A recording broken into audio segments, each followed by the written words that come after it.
All right, everybody, welcome back to another deep dive. Oh, yeah. And today we're tackling a topic that I think a lot of people Mm-hmm. um, can relate to, Absolutely. especially those of us Yeah. who work with tech Yeah. and particularly MikroTik tech. For sure. So we are going to be diving specifically into RMAs, Okay. and that's Return Merchandise Authorization. Right. For anybody who doesn't know, Yep.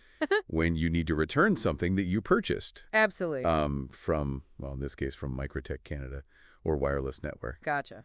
And the reason why this is kind of a topic that needs its own little deep dive is because Sure. MikroTik is kind of unique Yeah. in a way because you can buy it from so many different sources. Oh, yeah. You can buy it on Amazon. You can buy it from Yeah. all sorts of different online retailers. Yeah, eBay, Exactly. But the challenge with that is Mm-hmm. if you need support, Yeah. um, particularly with like an RMA, you need to go back to the place where you bought it from. That's right. It's not like other companies where you can just go directly to the manufacturer for support sometimes. You're kind of stuck with whoever you bought it from. Right. And that's, For better or for worse, right? yeah. Like sometimes you get a good deal on Amazon, but then Right. if something goes wrong, you might be out of luck. Yeah, and it could be especially difficult if you purchased from some, Ah. random third-party seller on like Amazon or eBay, because Exactly. who knows if that seller's even going to be around in a month. Exactly. They could just disappear, and then you're left with Right. a broken device and no way to get it fixed Right. or replaced. Right. So that's why it's really important to know like where you bought it from and then to understand what the RMA process is for that specific vendor. Absolutely. And so in this case, we're going to be talking about the RMA process for Wireless Netware Technology and MikroTik Canada, Right. which are sister companies, and Right. they're actually the official MikroTik distributors here in Canada. Yeah, so they're kind of like the go-to source for MikroTik gear in Canada. Exactly. And one of the really nice things about that is they have a very, Yeah. I'd say, a robust and transparent RMA process. They do. They actually outline it pretty clearly on their website, and It it is. seems to be very straightforward. Yeah, so, if you do buy from them and something goes wrong, Yeah. You're in good hands. Absolutely. So, yeah, let's kind of dive into the specifics of their RMA process. Okay, sounds good. So first of all, like, why is the purpose location so important Sure. for RMAs? Well, as I mentioned earlier, MikroTik's policy is that all RMA requests have to go back to the original seller. Right. So if you bought your device from Amazon or eBay, you can't just contact MikroTik directly and ask for an RMA. Right. You have to go through the seller you bought it from. Okay. And that can be tricky because, as we said, those sellers might not have great return policies, or they might not even honor the manufacturer's warranty. Oh. And then you're really stuck. But Yeah. if you buy from MikroTik Canada or Wireless Netware, you know that they're going to handle the RMA process properly. Right. They're an authorized distributor, so they have a direct relationship with MikroTik. And they're obligated to follow MikroTik's RMA guidelines. Gotcha. So it's definitely in your best interest to buy from an authorized source. So if you're looking at Amazon and you see MikroTik gear being sold, Right. make sure to check if that seller is actually an authorized distributor. Absolutely. You can usually find that information in the seller's profile Okay. or on the product page itself. Okay, cool. And if it doesn't say anything about being an authorized distributor, it's probably best to err on the side of caution and buy from somewhere else. Yeah, it's not worth the risk. No, definitely not. All right, so let's say you did buy your MikroTik device from Wireless Netware or MikroTik Canada. Okay. When should you consider an RMA? Okay, so according to their policy, you generally have a 7-day window from the date of purchase to request an RMA. Okay, So if you're outside of that 7-day window, you might be out of luck. gotcha.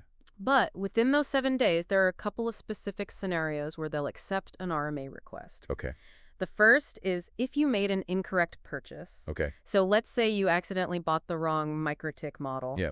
You can contact them within those 7 days, and they'll usually let you exchange it for the correct model. Okay, The second scenario is if the product is defective. gotcha. So if you receive a device that's not working properly right out of the box, you can also request an RMA within that 7-day window.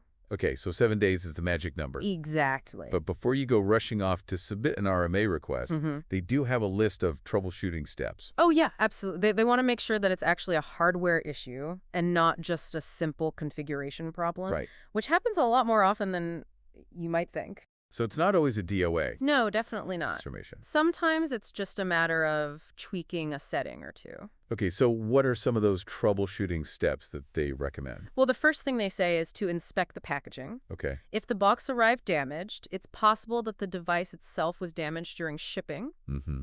So if you see any dents or cracks in the box, make sure to contact the shipping company Right. because they might be liable for the damage. Right. Okay. The next thing they recommend is to check the power supply and connectivity. Okay. Make sure the power adapter is plugged in properly and that the outlet is working. Mm-hmm. And if you're using PO, make sure the injector is also functioning correctly. Right. They also say to double check all your Ethernet cable. Make sure they're securely plugged in at both ends. A loose cable can cause all sorts of weird problems. For sure. So it's always worth checking. Right. And I've definitely been bitten by that myself. Oh, yeah, me too. A few times. It's one of those things that's so easy to overlook. Yeah, you just assume that the cables are good, but Right. sometimes they're not. Exactly. And it can drive you crazy trying to troubleshoot a problem Yeah. when it's just a loose cable. All right. So what's next on the list? Okay. The next thing they recommend is to check the device boot process. Okay. So if the device is not powering on or if it's getting stuck during boot up, Mm-hmm. they suggest trying to boot from the backup bootloader. Okay. And how do you do that? Usually you have to hold down the reset button while you power on the device. Okay. And that enforce it to boot from the backup bootloader, which is like a bare bones version of the operating system. Gotcha. And if you can boot from the backup bootloader, it might give you some clues as to what's wrong with the main operating system. Mm-hmm. They also mention that you can try upgrading the firmware Okay. through the system router board menu. And that's in the router's interface. Yes, Oh, exactly. So okay. if you can access the router's interface, you can try upgrading the firmware to see if that fixes the problem. Gotcha. And sometimes that's all it takes. Yeah, sometimes a firmware update can fix a lot of issues. Yeah. All right. So what if none of those steps work? Well, if you're still having problems after trying all those things, they recommend using a tool called NetInstall.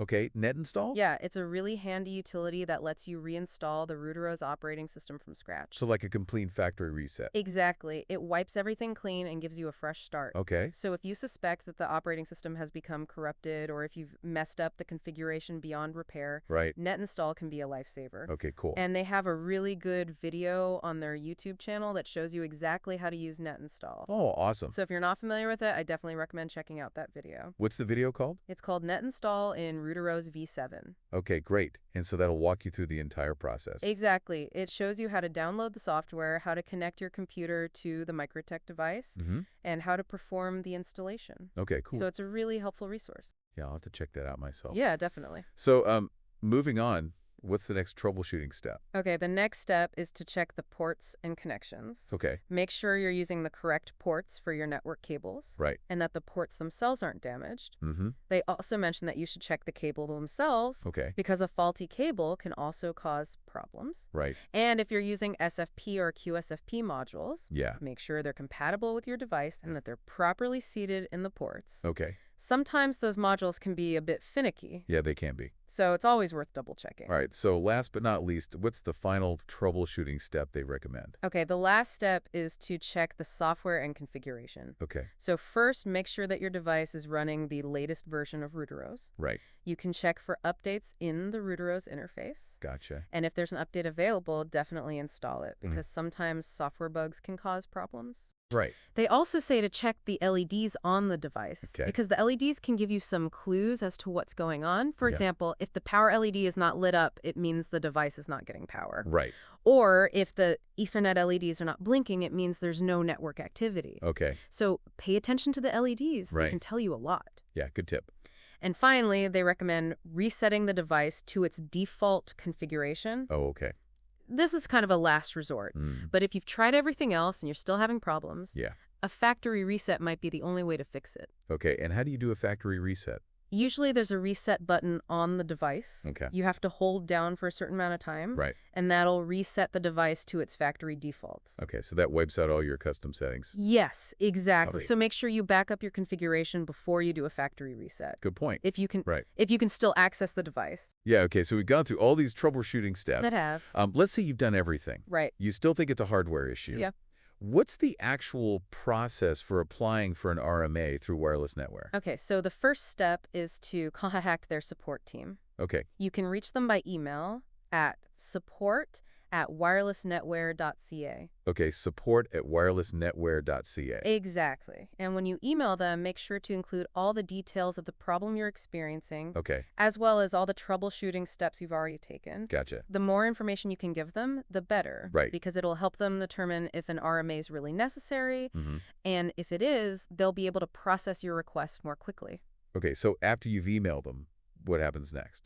So if they determine that an RMA is necessary, they'll send you some instructions on how to prepare your device for shipping. Okay. So you'll need to pack it up in its original packaging, Mm-hmm. make sure to include all the accessories, Right. And remove any personal data from the device. Gotcha. And then once you've done all that, you'll need to ship the device back to them. Okay. They'll give you a shipping address and some instructions on how to ship it securely. Got it. And then what happens once they receive the device?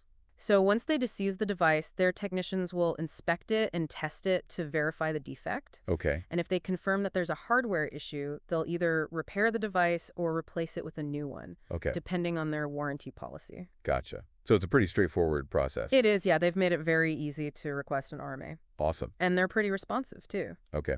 Good to know. So if you do have to go through this process, you should be able to get your device fixed or replaced relatively quickly. Right. So just to recap, Sure.